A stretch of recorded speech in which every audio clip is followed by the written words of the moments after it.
Complete streets was an idea that was different from the old way of thinking.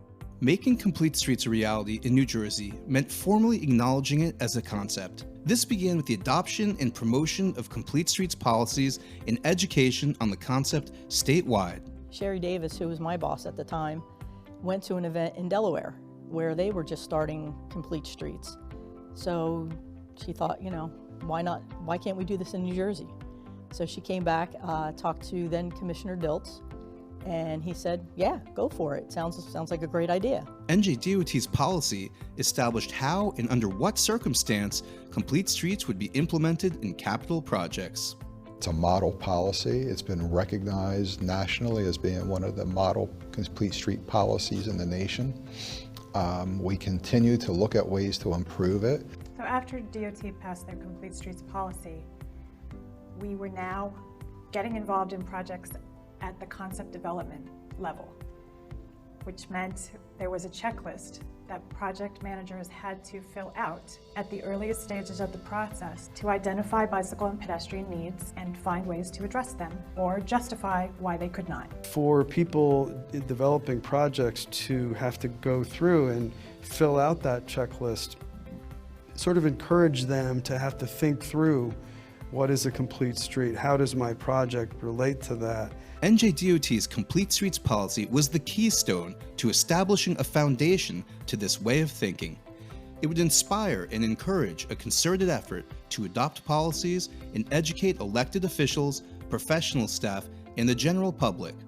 After we adopted the policy, we put together trainings with the help of our consultants, and we offered it internally to DOT. We got the engineer, well, actually we offered it to the upper management so they all knew what was going on, and then we offered it to staff, and then we also had trainings for communities. We did the counties, locals, engineers, planners, public works guys, anybody that would have anything to do with complete streets. The state DOT has stepped up and embraced complete streets and led by example for counties and for municipalities and provided the training to support complete streets at every level. DOT's policy served as a springboard for the systematic adoption of policies across the state. In Mercer County, Greater Mercer TMA helped facilitate the adoption of complete streets policies in every municipality in the county. At Greater Mercer TMA, what we took the opportunity to do is really to do a lot of outreach and awareness with our communities. We created sample resolutions, emails, letting them know, talking about complete streets, letting them know that others in the county have adopted complete streets, the benefits of it, its connection to sustainable Jersey, and showing up and being present and showing up at the town meetings. It was this formal adoption and the promotion of complete streets statewide that put the complete streets movement on the map in New Jersey and seeded and nurtured its adoption at every level of government. Once the communities heard, what could be done, I think a lot of them got on board and they really wanted it and supported it. But in this early stage, it was not only the adoption and promotion of policies, but the education effort that made the difference.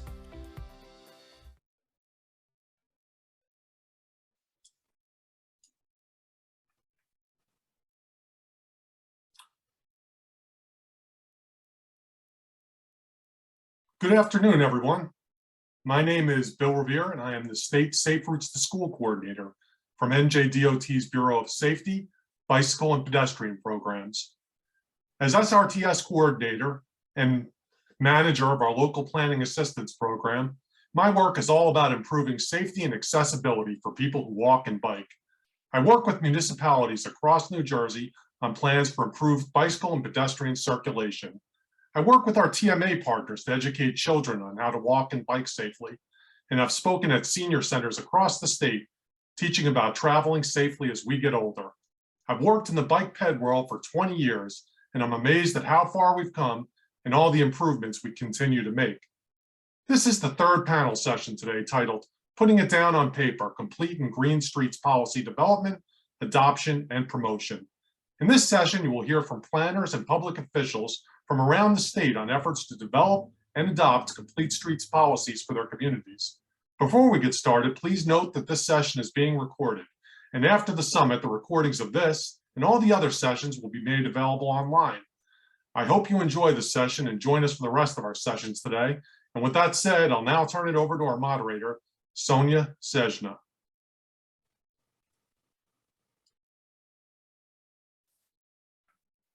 Thanks, Bill. Good afternoon, everyone. My name is Sonia Schenzner. I'm the Director of Active Transportation at the Tri-State Transportation Campaign.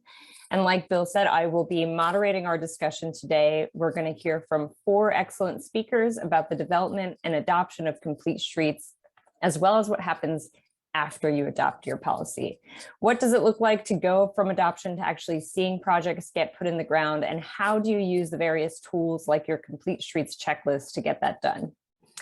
But before I introduce you to our speakers, I want to take a moment and just give a brief overview of NJDOT's current model complete and green streets policy and the major updates that came from the previous one. So this policy was released by the department in 2019, and it was created through the collaboration of various great organizations, including Tri-State Transportation Campaign and many of the ones you heard from today during the opening session. That being said, the policy is very much a living document, which is how your policy should be.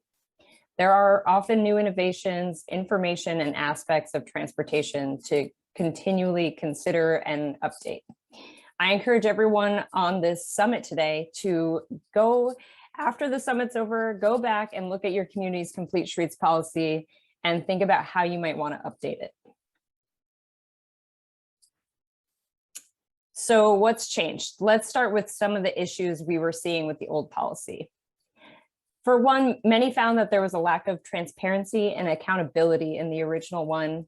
If something wasn't included in a street project, there wasn't a formal means of publicly explaining why, or any way for a citizen to keep track of the projects that were not implemented.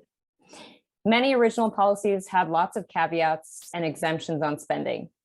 So if an important piece of infrastructure was proposed, but the cost was greater than 5 and sometimes 20% of the cost of the project, it was not required to be built.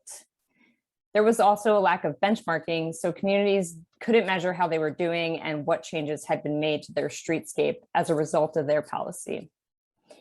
In some cases, there wasn't actually a policy passed, it was just a resolution, so improvements were also not required. And all of this pointed to struggles that communities were having with implementation. So the model complete and green streets policy sought to change that. And it was built on 4 major pillars that represent the essential goals of the policy. First, there was public health and safety, which acknowledges that everyone has a right to travel without fear of getting killed or seriously injured on our roads. We'll hear later how this complements a Vision Zero policy for communities. This pillar also points to the health benefits of active transportation. The green streets aspect tackles an important issue of stormwater runoff and incorporates green infrastructure practices into safe street design. This could be anything from bioswales to bump outs with rain gardens.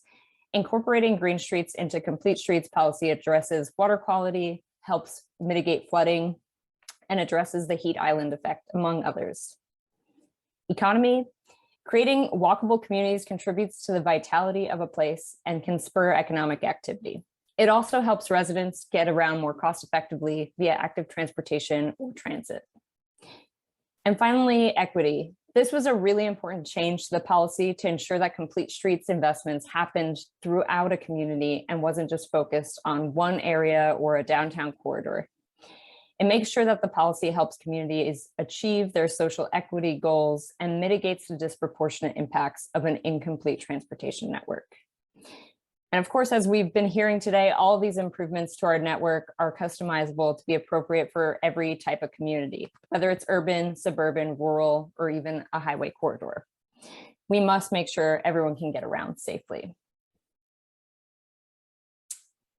The equity component of the policy defines priority communities, which should be prioritized and benefit from the complete streets improvements.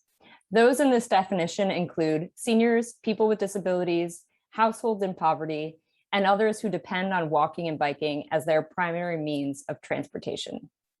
The term priority communities is also used to refer to underserved and adversely impacted populations, such as our environmental justice communities. The idea is that this policy, one backslide. The idea is that this policy won't serve everyone in a community in the same way, but rather it will serve each in a way that's most needed for them. So if a neighborhood has been historically underinvested in, there will be a greater focus and investment on complete streets here. Another highlight of the model policy seeks to tackle the transparency and accountability issues that were seen in the previous policy. A complete streets advisory body is made up of diverse stakeholders ranging from municipal or county staff to local citizens representing priority communities, EMS services, schools, just everyone from the community coming together to talk about this. And the advisory body serves to help usher along complete streets improvements, but also helps with the benchmarking, the reporting, inventorying plans, and assisting with public outreach. The advisory body could be created as a completely new group in your town, or it can be an add-on to a local green team or the new responsibility of a bike ped advisory group. It could also be merged with your Vision Zero task force if you have one. We'll hear more about how that works in a moment as well. Finally, I would want to point out that updating your complete streets policy is really important. Again, go check your existing policy after the summit and go through the process of updating it. But if you're already there or you're feeling like your town needs to step up its implementation, you might want to consider a complete and green streets ordinance that actually codifies the policy for your community. Eatontown is one of those communities to have done that, so I'm excited you'll hear from them today. The most important part of your complete streets policy, however, is actually putting it into action. So now let's hear from our speakers. First, we'll hear from Michael Loscatos, who is a director with the Passaic County Department of Planning and Economic Development located in Patterson. He'll tell us about what it looks like to have a complete streets policy at the county level and how it relates to the other plans of the county. Next, we'll hear from Mayor of Eatontown Borough, Anthony Tellerico Jr., who will be talking to us about adopting a complete and green streets ordinance and how they're using the checklist to get their projects done. Then we'll go to Commissioner Robert Lewandowski to hear what's been happening in Collingswood since their complete streets adoption, including an exciting demonstration project you heard mentioned in the opening session. Finally, we will end our session hearing from Ryan Sharp, the Director of Transportation and Parking for the City of Hoboken, about the implementation of complete and green streets, as well as their Vision Zero policy. After their presentations, we will have some time for questions, so please do feel free to add your questions to the Q&A box. We will also be going through some of the questions that many of you submitted when you were registering for the summit. So without further ado, let's hear from Michael. Thank you, Sonia. Good afternoon, everyone. I'm Michael Loscatos. I'm the Director of Planning and Economic Development here in Passaic County. And I'm going to give everyone a little snapshot of what we've been doing with complete streets. First, I want to give a sense of a program highlights for us. We adopted our policy here in 2014, being the freeholders and now commissioners. And since then, we've been using it pretty much in all of our capital development and our road resurfacing projects. In fact, we started using it before we formally adopted it. The next slide shows a few of these highlights, which includes almost 10 years of reviewing our resurfacing plan and 118 miles, lane miles of roads reviewed and 17 miles of bike lane. And the real importance there is that it's a real bang for your buck investment in that we were going to put down stripes and markings. We just put them in the right place now. We do that hand in hand with our engineering department. We're in the process of developing our bike plan right now. And we've been mobilizing some special projects such as the Morristown Greenway and Highlands Rail Trail to really act as green backbones to tie in a lot of these projects and give another outlet to connections and economic development. The next slide, a couple slides, will show some of the highlights. I think everybody's seen a lot of these during the day, which is, the before and afters and what we were able to do, like I said, with the money that we were already using in resurfacing. The next slide it will be a really good lead into some of the special projects that I'll highlight.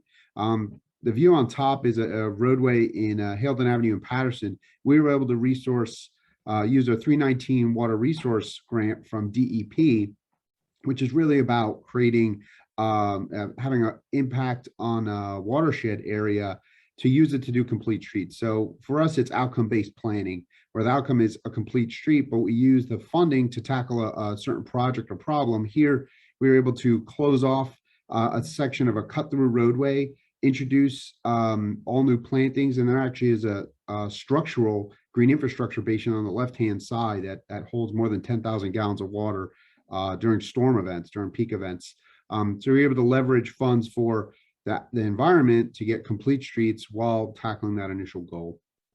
The next slide will show some of the focus projects for us, which is going to be Lakeview Avenue in the city of Patterson, and our main Ave concept development, which you heard referenced earlier about the state and their concept process. I'll give a little bit of background. But the next slide will start showing you Lakeview Avenue in the city of Patterson. So this is almost 3/4 of a mile roadway that's a gateway to the city. And on the right-hand side, you see a historic cemetery. On the left-hand side is really a mature suburban part of Patterson that's been a really solid community for a number of years, really active community. And it's characterized by a historic green median through it. But lately, they've been complaining about high speeds, people drag racing through the corridor, having their cars actually sideswiped because of the hostile environment created by the cars coming off the highway. So what we did is we completed a road safety audit. We had our staff actually drive a number of charrettes with their community group that had hundreds of people attending, and really crystallized that into a vision and design that was driven by our staff in-house. That all culminated in a safety grant from the NJTPA for $8.6 million that was given to us last year. We're going to be entering to design this winter. The next slide will give a little more detail of what we're trying to do here, which is go from 4 lanes to travel lanes, expand that median, and introduce green infrastructure in all of those planted areas. It should give anywhere from 1 acre to 3 acres of new green infrastructure for us in this area, which is already maintained by the county. So it's a logical fit to expand that. We'll have dedicated bike lanes. And an interesting part of this is there are bus facilities that run from south to north here, but there are no bus stations or sidewalks to get you across the street.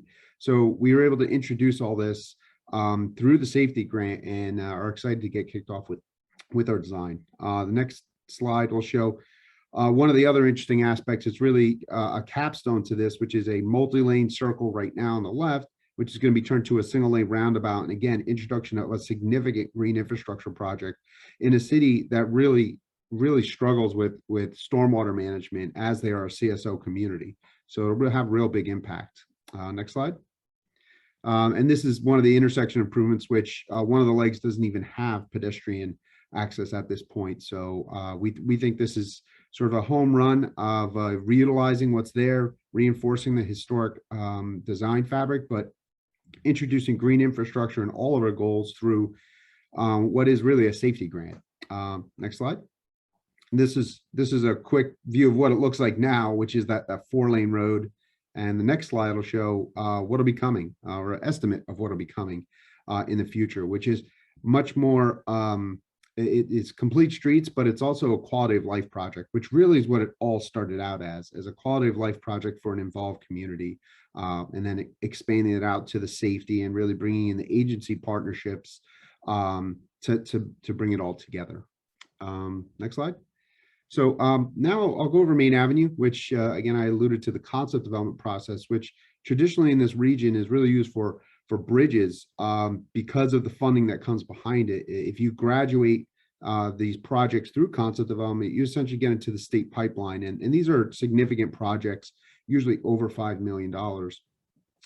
This project is really unique in that we worked with the city of Passaic for a number of years to define their vision, and with our partners at NJTPA to really advocate for a project that is really driven by economic development. And it's the first of its kind really in the concept development program. And this is all paired with a brand new bus station that's being built by New Jersey Transit on the southern end of the corridor. Next slide.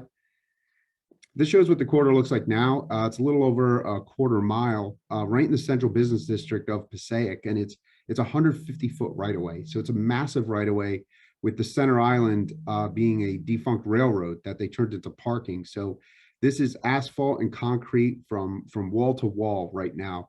And what we did is we used the concept development process to engage with hundreds of businesses, local schools, a list of stakeholders that are already brought along by the city of Passaic, and plug it into concept development. Next slide. And this is what it looks like out there now. So I wasn't kidding when I said, asphalt and concrete wall to wall. Next slide.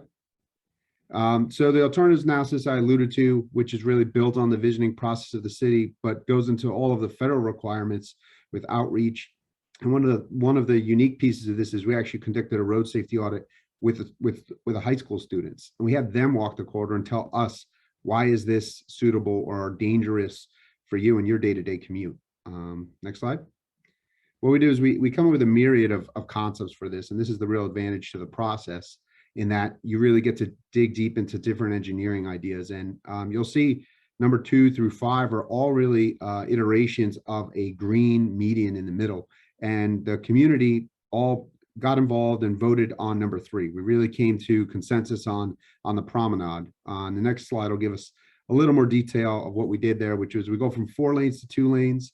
We have a 30+ foot promenade that'll be able to host events, have pedestrians, merchants, expanded sidewalk space for those merchants as well. And what we're really trying to do when we get to the design phase of this is, maybe go to the next slide and folks can see the transect. Yep. What we're going to do is concentrate on that median to maximize the stormwater capture in that main avenue district. And this isn't a flood prone area, although Ida, we had water flowing down Main Street during Ida. This isn't a traditional flooding area. If we can hold back as much water as possible, can save some of the areas adjacent to this that are really vulnerable to flooding, but are also the most transit dependent communities in the country. I think we have the lowest car ownership rate in the east side of Passaic in the United States, the last time we did a survey there. So what this does is really move forward an initiative that focuses on businesses, placemaking, and is really an asset for the residents and the investment already happening in the city of Passaic through transportation. And again, it's that outcome-based planning, which is a complete street that supports everything that's happening in a community, not just the cars moving through it. And in this case, we use concept development. And right now our preliminary estimates are around $20 million, but they'll probably go up from there as soon as we get into the design phase here later this year, early next year. So we're really excited to put this forward and move the project along. And the last couple slides will show you a existing scenario of the southern gateway where the bus station will come into the median, and then what we're envisioning for the future on the next slide, which is the roundabout that'll lead right into the bus station and really give a whole new footprint and a new face to the city of Passaic for people that are coming in from Route 3 and other areas, and also to the county and the kind of projects that we hope to keep moving forward. And with that, I'll hand it over to Mayor Tellerico.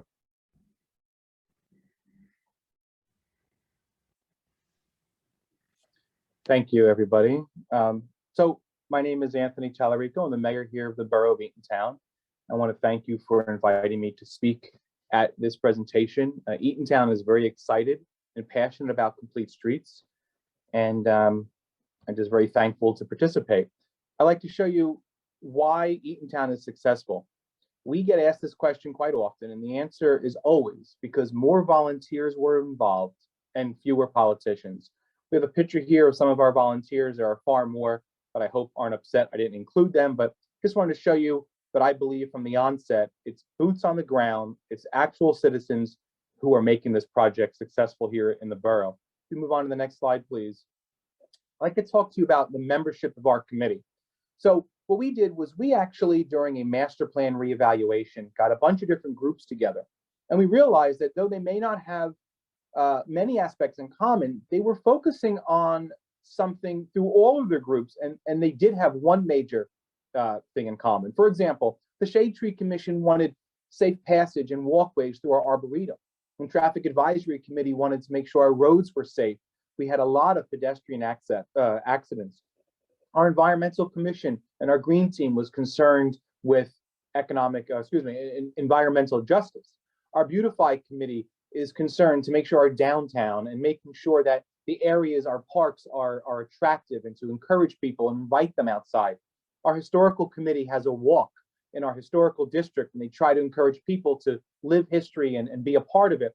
And our Board of Education is concerned about getting students and parents to the schools.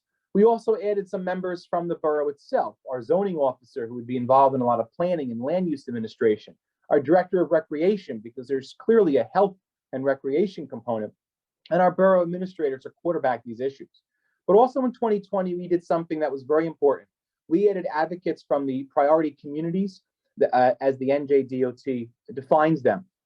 We added an individual from low income and minority concentration housing, and individual with disabilities who travels in a wheelchair. And these are groups that are often wholly ignored in municipal and regional planning. And I am very happy that they are included in our group. Next slide, please. To talk about the evolution of our policy, back in 2014, we adopted a complete streets policy. And like any good municipality, we just completely ignored it. It sat on the shelf. We did absolutely nothing, but we said we have a policy and no one knew anything about it. We just did nothing with it. And that was a shame. And it wasn't until many years later that a group of volunteers thought it was important to update this dusty policy to reflect the then current initiatives, green infrastructure and light. And so they had reached out to a lot of the pioneers that you see in these presentations today to discuss how to make our checklist or how to make our policy better. So the DOT checklist was added. And as we'll talk later, this checklist applies to applicants and even the borough itself for our projects. We want to make sure that no project ignores or overlooks complete streets. And it was in May of 2019 that we adopted the Complete and Green Streets for All model policy by ordinance. I'm very happy and proud that Eatontown is the first municipality in the state to do this. And nothing makes me more proud that Eatontown can share their story with you, because this was really a lot of groundwork from our volunteers. Next slide, please. So there's two basic types of benefits that we've seen. I'd like to talk to you about those that derive from the ordinance itself, and then also from our policy. If you look, and I apologize, it's 111, of course it should be 123. From the planning and zoning board aspect, a completed checklist is a requirement to appear at the planning and zoning board. This is not just some hippie idea that we write about and don't care about. You must complete this checklist in order to appear at our planning and zoning board. There are no exceptions for development. Then the the board engineer and the board planner, while they review the site plan, with our policy initiative in mind, they review the checklist. So their engineering and planning review documents all consider this checklist. And the checklist makes items of a complete street nature that are omitted glaringly apparent. And we'll talk about that later. And then with regard to grants and open space, having this type of policy initiative is very attractive to grant writers. We've been very successful with that. It also, having this policy encourages the council to include complete streets initiatives in our road programs. We have a conscious decision-making process that when possible, we include complete streets initiatives in paving our roads. And also, we should talk later about how with COVID, the increased usage of our park begged the question, how can we get people to our parks even more safely? So we took the opportunity for a captive audience to really market our complete streets ideology. Next slide, please. This is the checklist, and you can actually skip to the next slide. The checklist that you're seeing here, it's rather straightforward. If you can't see the screen, we talk about different broad topics: concept development, construction, the construction official signs off, engineering signs off, maintenance, and there are other aspects going down to bike racks.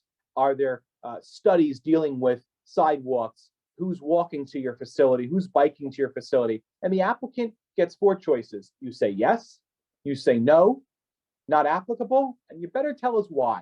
If the answer is no or not applicable, you better tell us why. And this checklist creates a visual opportunity for the planning and zoning board members as they're reviewing an application to understand exactly what this project entails. Next slide, please. So actually, if you can go back up one more, if you go backwards, thank you. So I'd like to give you an example of how this worked in our favor in a very profound way. We had an application for 75 housing units. 60 of them were market rate, and 15 of them were affordable housing units. The affordable component was on the corner of the site. It was bound by a county road, it had absolutely no sidewalks, and it had a bus stop. So just imagine 10 years from now when this is built, the children from the affordable housing section are walking in the snow, in the mud, to the bus stop along the dangerous county road. It would have been horrible. But at the time, the application looked great. The site plan looked great. Many sets of eyes missed it. But if it were not for this checklist, to actually see that they were not including it, well-intended people would have missed this opportunity. So you guessed it, we asked them very nicely, right there at the meeting, are you going to add some sidewalks? And of course they did. And the town is better for that. Another opportunity that people should understand is these checklists have a great amount of benefit at the zoning board. The zoning board can offer a use variance. There is far more negotiation and trade-off in a use variance discussion. So when an applicant comes to your area looking to get a use variance for your site, there's more opportunity to discuss sidewalk enhancement, bike racks, storm drains that could also be passageways. So please don't miss the opportunity. This is not just the planning board. The zoning board can be very influential here. Move on to the next slide, please. We also were very successful with grants. We were very fortunate to win a $10,000 planning assistance grant to create a greenway plan in the north section of our town. What you see is 3 parks here, and the blue and yellow represent a planning methodology, a system of plans to get people safely between these parks. We applied for an NJDOT Bikeways grant and won $275,000. And so we are on our way to safely connecting Park A and Park B. And this is very important because the writers of this grant gave us a plan. We applied for a grant and we won. And of course, we're a little short of cash. So we're going to apply again with this study that really helped propel our Complete Streets policy forward. If you move on to the next slide, you would see that this is what I mean when I refer to our priority communities. We actually had the New Jersey Apartment Association endorse us for one of our grant applications. So this is a park that is bordered by a county and a state road. It is extremely high traffic, and we are trying to get children to go from through an area that has a lot of apartments, through one park to another park without ever having to cross over the state or the county roads once they are there. And it was very meaningful to me to have the New Jersey Apartment Association buy in to support us. You can move on, please. Now, the COVID effect on our park usage, basically, let's be honest, people were home, people were pent up, they wanted to get out. And we encouraged the use of our parks when it was safe to do so. Our rec department, I love our rec department, they took programs that we normally did only and forever in one park, and we moved it to our other parks. We wanted people to see all of our parks. I don't care if you always went to park letter A, I want you to try park letter B. And we try to talk up our parks. And of course, how are you going to get to our parks? We encouraged walking in our parks, biking to our parks. And this type of momentum and excitement lets the residents tell the governing body that they really do care about Complete Streets, and they really do care about our initiatives here. So these are just some of the areas the borough is working on, and you can move on. Thank you. And I just also want to tell you, with response to our Greenway, we put on a logo contest, and we had our residents create a logo. And on the right, you see the borough's Eatontown Greenway logo. All of our parks and all of our Greenway will have this design. Some currently do. So people know that when you're in one park, you're actually part of a trail to get to the next park. And it's our responsibility to get you there safely. And we are trying to make this visual representation to let you know that Eatontown is taking this very seriously. So I'd like to just suggest to you that a group of well-meaning volunteers with the support of the administration can put together a plan using model guidance and policies from state leaders to really propel your municipality forward, both at the planning and the zoning boards, and also the municipal planning itself. And I would encourage you, like the first speaker said, the moderator, to go back and look at your own policies and see how you might be able to improve it. And I'd like to now welcome Commissioner Robert Lewandowski from Collingswood for his remarks. Thank you.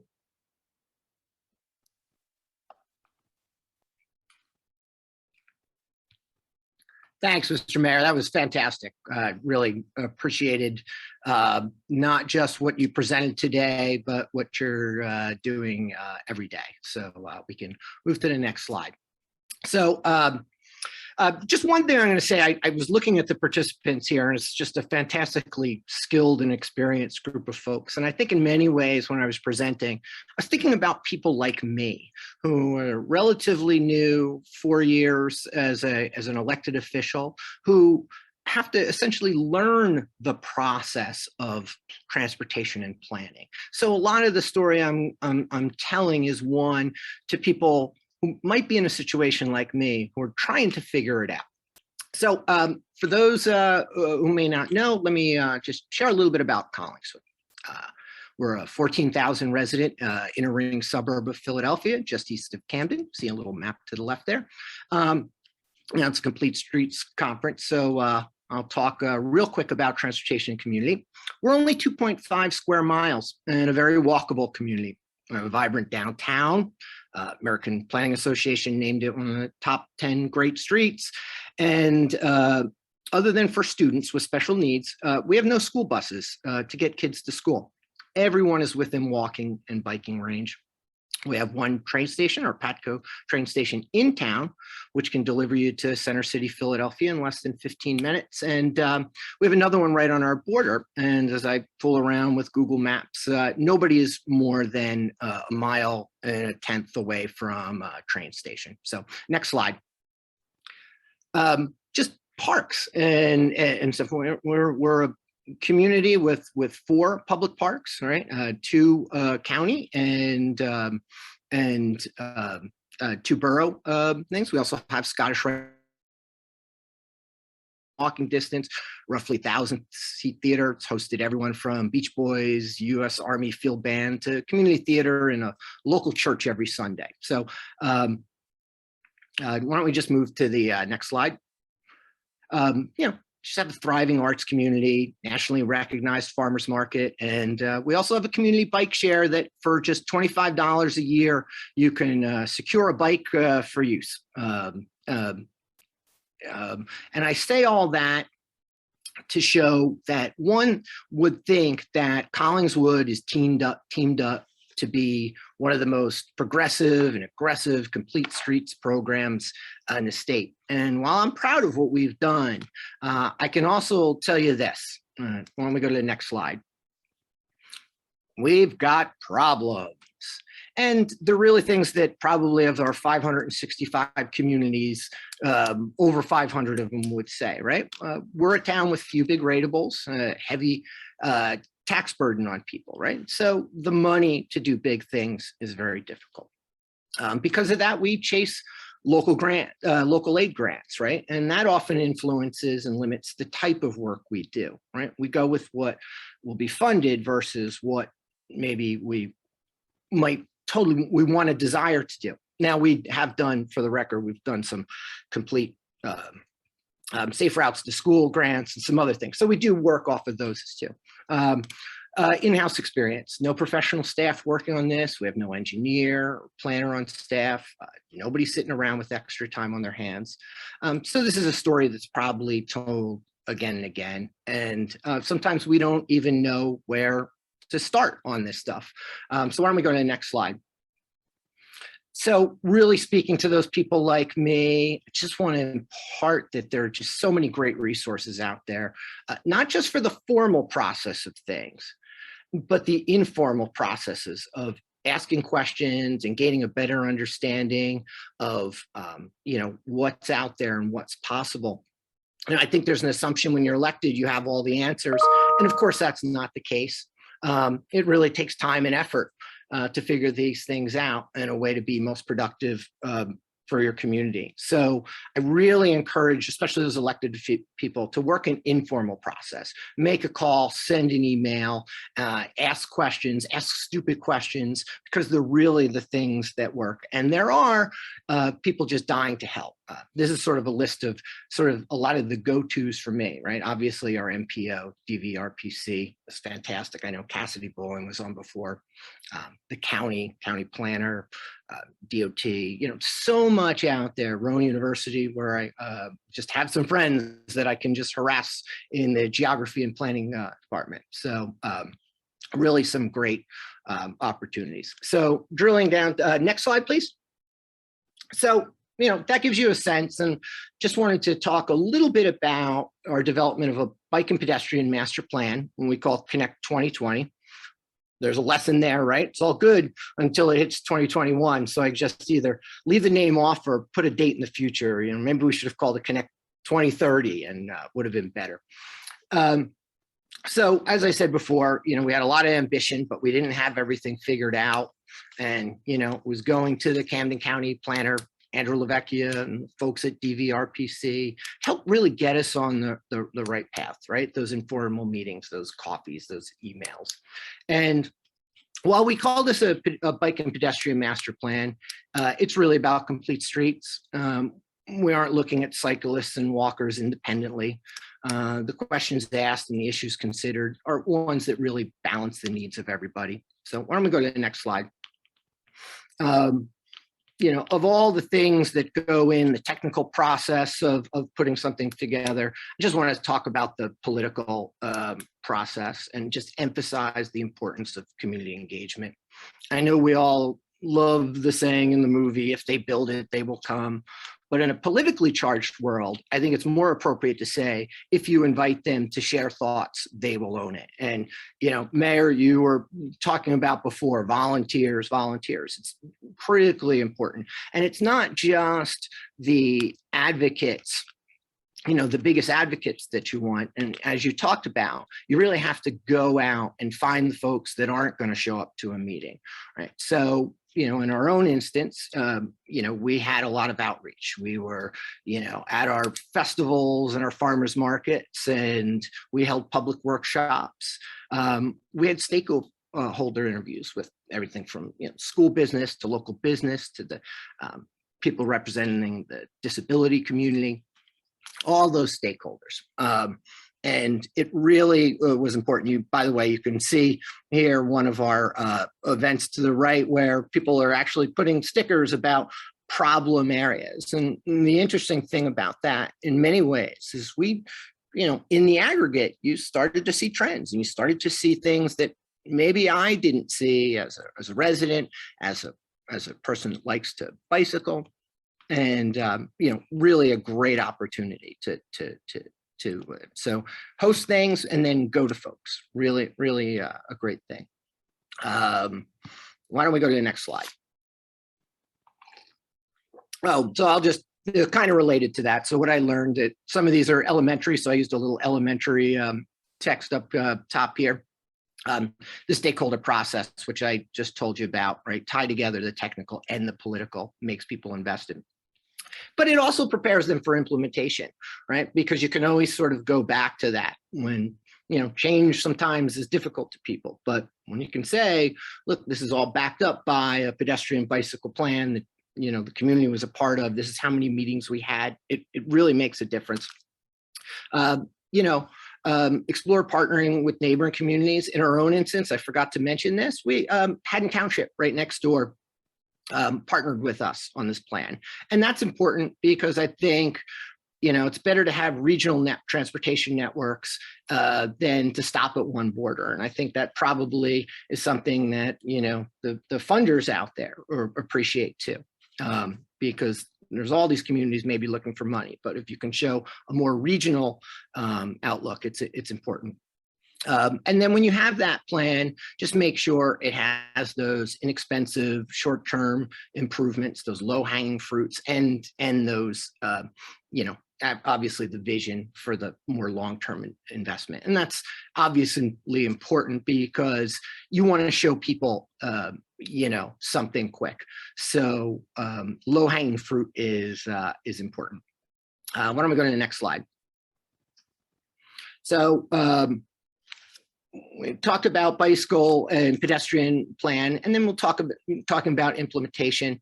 And I know Cassidy talked about this before at length, and I don't want to cover the same stuff, but we recently had a demonstration project, all aboard Atlantic, where we really tested out some new elements, most notably advisory bike lanes, which I think are the first ones tried out in this region. And for you that don't know, advisory bike lanes, are really used on roads that are too narrow for both car lanes and bike lanes. So they use the sort of dotted lines, you can see it there, which sort of suggests where bikes should ride for optimal safety. However, the lanes aren't exclusive or separate, right? So we also had bump outs with our armadillos, delineators, new crosswalk signage, etc. A couple things so I can just give this back for questions. Really, the team at DVRPC, Cross County Connections, and the borough, we met weekly from May 2021 to plan this. So it was May to August to get this done. So you need several months to sort of plan out a demonstration project. Partners like Camden County, PATCO, Perkins Center for the Arts played important roles at certain moments in the planning. And then we ran this demonstration project from August 14th to September 3rd. In addition to pavement markings and installations, included a lot of community outreach, right? We had tabling, we had launch events, we had, resident communications through email, text, newsletters. We wanted to get people to experience and try out the demonstration project, and we wanted their feedback beyond Facebook, right? They all want to be on Facebook. When they complain on Facebook, we said, fill out take the survey. This was talked about a little bit, but the survey itself, we had about 367 respondents. Just a couple things, and then I'll end this. Advisory lanes were confusing for drivers. Even our biggest cycling activists talked about it and said, so are they, because cars, essentially, if two cars were coming near each other at the same time, one would have to yield into a bike lane. And they're dotted lines for a reason. And yet, for some reason, people didn't quite get it. I think some of that's on us and, how much time we spent demonstrating. But, it is what it is. People were very happy. Another thing, they were just very happy that we were trying to improve things. And the good news is a demonstration project. It really wasn't very costly to do, right? We're talking, several thousand dollars versus hundreds of thousands of dollars to do this kind of work. Most people felt it made things safer, but they definitely liked bump outs and crosswalks more than advisory bike lanes and armadillos, right? You see the armadillos in the bottom right picture there were just something that people couldn't grasp. Why don't you just go to the next slide? You can see a little bit of the demonstration project here. I should have done another slide with it. You can get a sense of what we were doing with public art and some of our traffic calming. My contact information's here, and I'm always available to talk.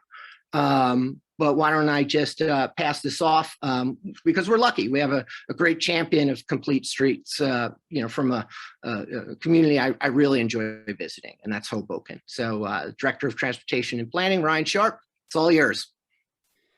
Thank you, Commissioner. It's really great being able to hear how very different communities in very different parts of the state have gone about implementing complete streets in their own way. And I think, a lot of that is made possible by the hard work that has gone into putting together these complete street summits for a decade now.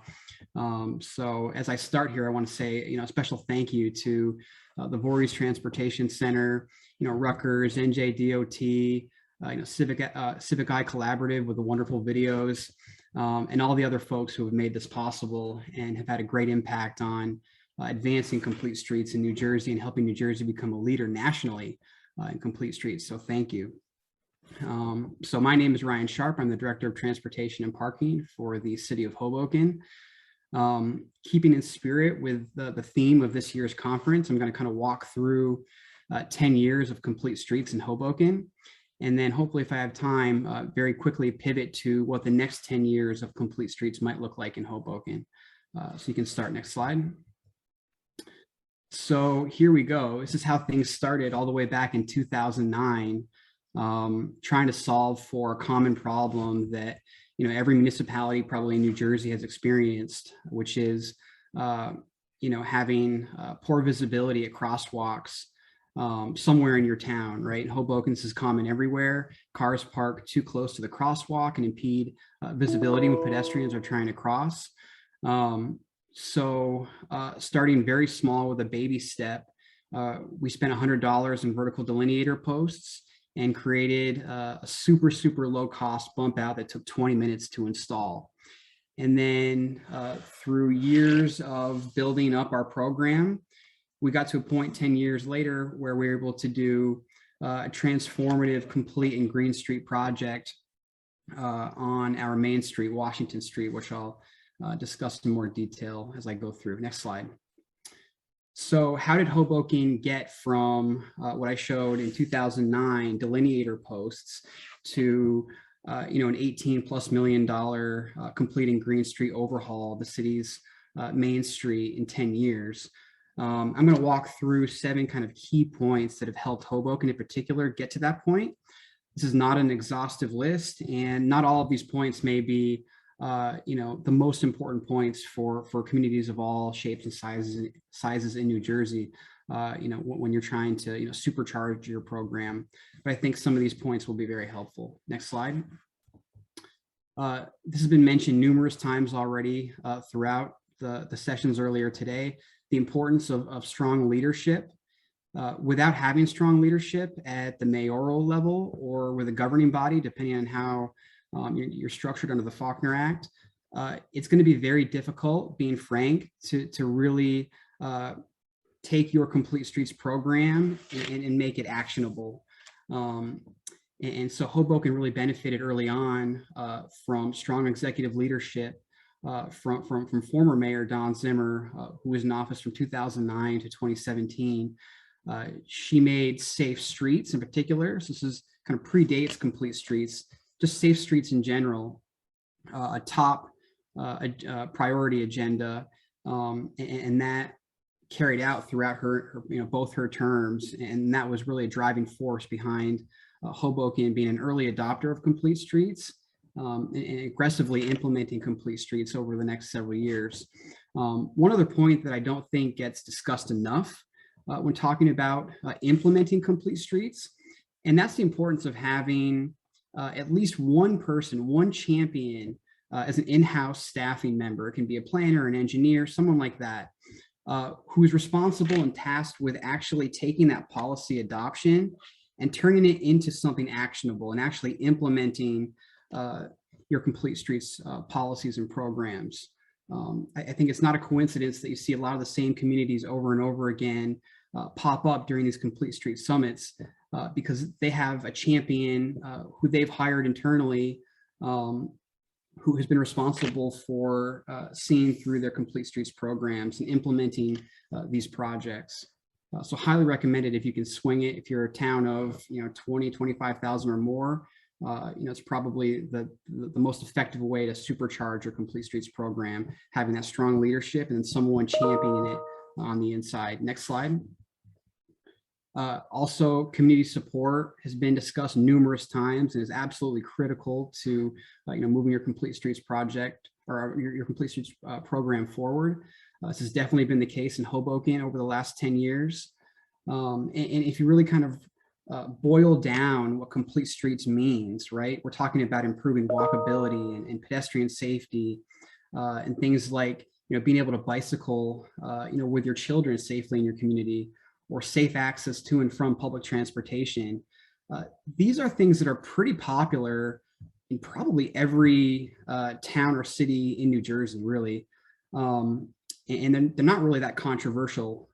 So if you kind of separate from the kind of wonky definition of what Complete Streets is, and you focus on building support around these core kind of safety concepts that are broadly popular, this is what Hoboken did, and has been very successful in kind of tapping into this huge degree of support for Complete Streets initiatives, even though people don't know that they're supporting or in support of Complete Streets. tapping into that support base and finding a way to leverage that, has been very successful for Hoboken. Next slide. So in 2010, I think Hoboken was the second municipality in New Jersey to adopt a complete streets policy. Here it is. I kind of laugh looking back at it now because it's so barren compared to the excellent model policies and ordinances now that exist and have been mentioned previously when discussing Eatontown and at the beginning when Sonia mentioned the model policy at the state level. But for Hoboken, this was a huge first step in taking a commitment that was already there to improving the safety of walkability in town and improving bicycle access and safe routes to transit, things like that again were already popular and we were already doing, and formalizing that into a policy that provided some more teeth and served as a foundation for guiding us in how we redesign streets whenever we're reconstructing, resurfacing, repaving a street moving forward. Next. Then the next step, this is also advice for any community at any phase when you're implementing your Complete Streets program, is to try to innovate through pilot projects, right?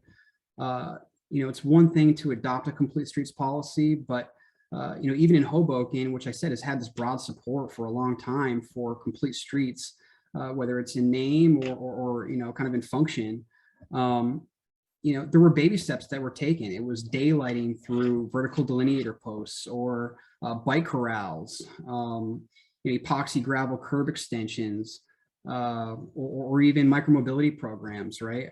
We piloted a smart bike share program back in 2013 before we did our first iteration of bike share or e-scooters or anything like that that's come after that. So, if you're elected officials or your engineer, or your community at large is a little bit, nervous about taking the next step to implementing, certain design interventions for complete streets, do a pilot project. It also demonstrates that you're willing to try to solve complex problems with high upside and low downside approaches. Next step, or next slide. So number 5, hacking municipal aid. I don't literally mean hiring someone to hack into DOT servers and give you a good score on your municipal aid application. What I mean by that has been mentioned many times already today. Mike mentioned it again a few minutes ago for Passaic County. Take a pen and put a strike through for your annual resurfacing program or your pavement management program, and rename it to your Complete Streets Capital Program. That's what we did in Hoboken right after we adopted our Complete Streets policy in 2010.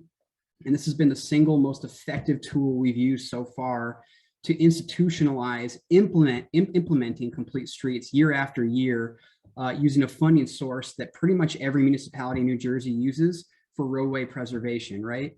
Michael Russo said earlier that, complete streets shouldn't be an add-on. It should just be something you do. And using municipal aid is a way to do that. You're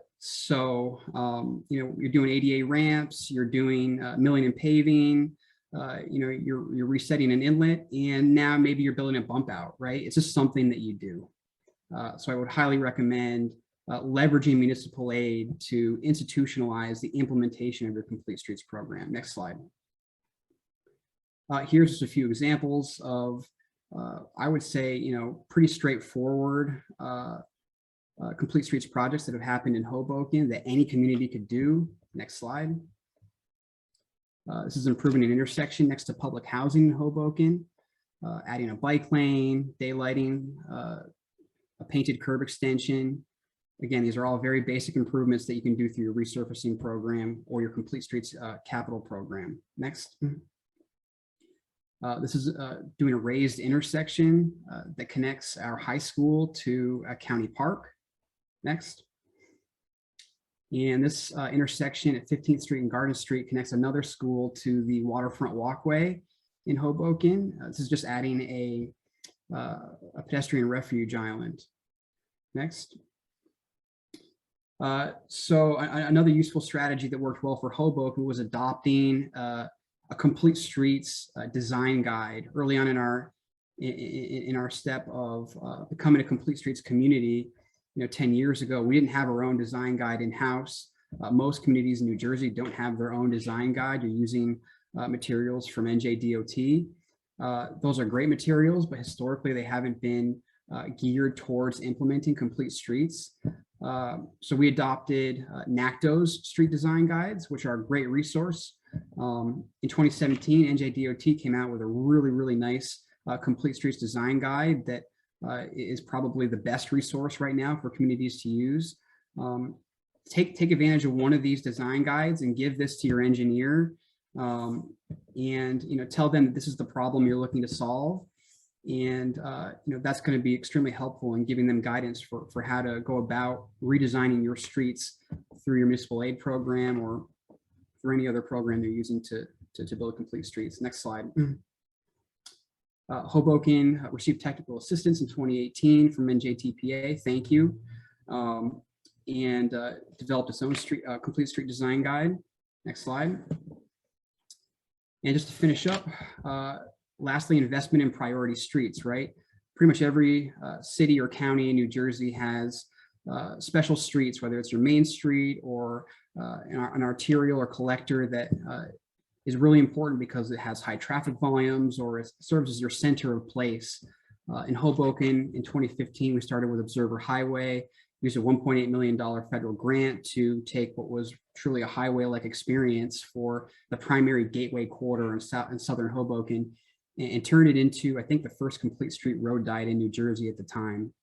And that's had a huge difference on turning it into a boulevard-like experience. Can I have 2 more slides? Next slide. Whoops. Nope, go back, sorry. I'll mention Washington Street later on in the Q&A, but just to kind of wrap things up, 10 years of complete streets, we've been able to implement over 140 plus bump outs, 80 plus painted bump outs, 13 plus miles of bicycle lanes.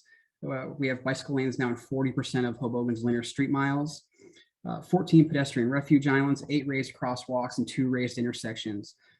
So we've had a tremendous amount of success over 10 years implementing complete streets. And the next 10 years is going to be all about Vision Zero in Hoboken. And under the leadership of Mayor Bala, this is going to be the way we continue to use complete streets underneath the Vision Zero umbrella to take things to the next level. So I'm happy to answer questions more about our Vision Zero program during the Q&A. Thank you very much.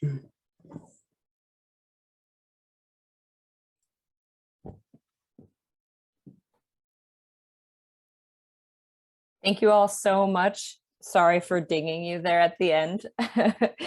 Those were all really great presentations, really from all over the state. We had a great representation of very different types of communities. And I'd love to start with Commissioner Lewandowski. I love what you said. If you invite them to share thoughts, they will own it. And I think a big theme of the whole summit has really been about getting communities involved in the process and really consulting with them. I'd love to hear from all the speakers if you could share any challenges you've experienced with reaching out to communities and how you may have overcome those experiences and getting people involved and talking to you about their streets.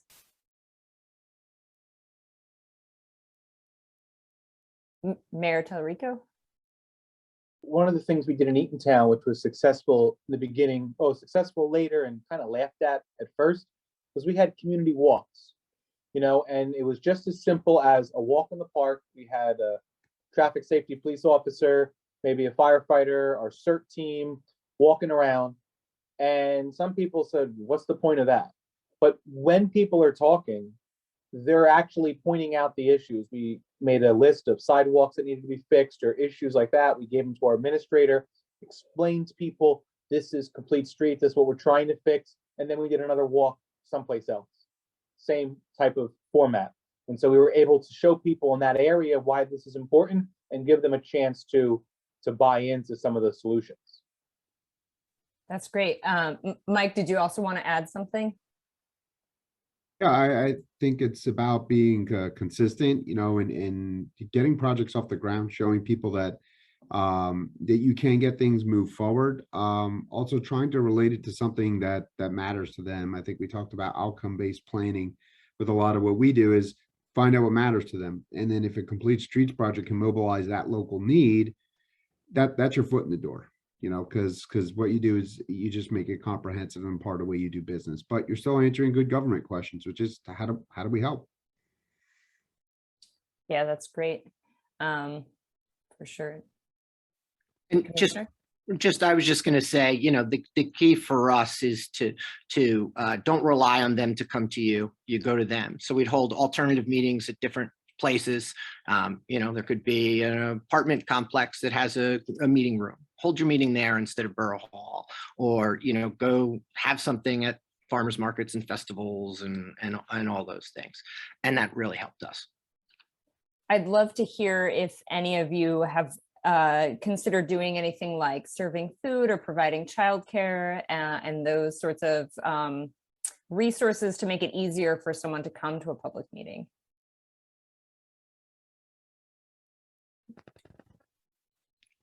I can just tell you, when we were going through, especially for our bike and pedestrian plan, we didn't do that.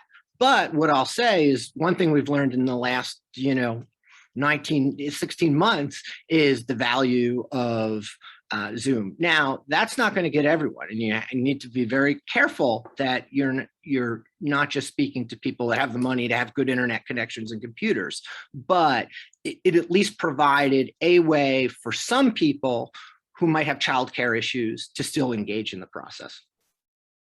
Yeah, and to build on that, what we're doing right now with our bicycle master plan is we found every special event in the fall we could find.